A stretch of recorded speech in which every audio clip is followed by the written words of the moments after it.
Simula ngayong Oktubre 21, tuluyan nang ipinatupad ng Department of Transportation at Toll Regulatory Board ang programang One RFID All Tollways.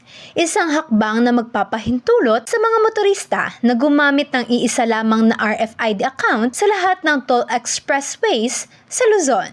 Sa ilalim ng programang ito, magiging interoperable na ang dalawang pangunahing RFID system sa bansa. Ang AutoSweep ginagamit sa SLEX, Skyway, Diplex, Star Tollway at NAIA Expressway, at EasyTrip ginagamit sa NLEX, EasyTex, Cavitex, Calax at C5 Link. Ibig sabihin, kahit alin sa dalawang RFID sticker ang piliin ng motorista, maaari na itong gamitin sa alinmang expressway na konektado sa sistema. Ayon sa DOTR, layunin ng One RFID All Tollways na mapagaan ang daloy ng trapiko, mabawasan ang pila sa toll plazas at mas mapabilis ang biyahe ng mga motorista sa buong Luzon. Paano magparehistro sa One RFID All Tollways? Pumunta online sa website ng napiling RFID service provider, AutoSweep o EasyTrip. Pangalawa, tanggalin ang hindi napiling RFID sticker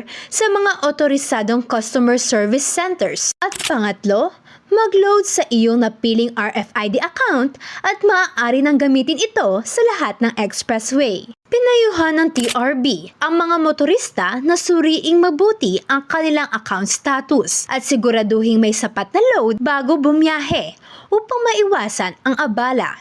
Dagdag pa ng ahensya, ito ay bahagi ng long-term modernization plan ng pamahalaan sa tollway systems na layong magkaroon ng mas pinagsamang cashless transaction system sa buong bansa. Ito si Joy Bernardo para sa Infobalita Luzon News Media.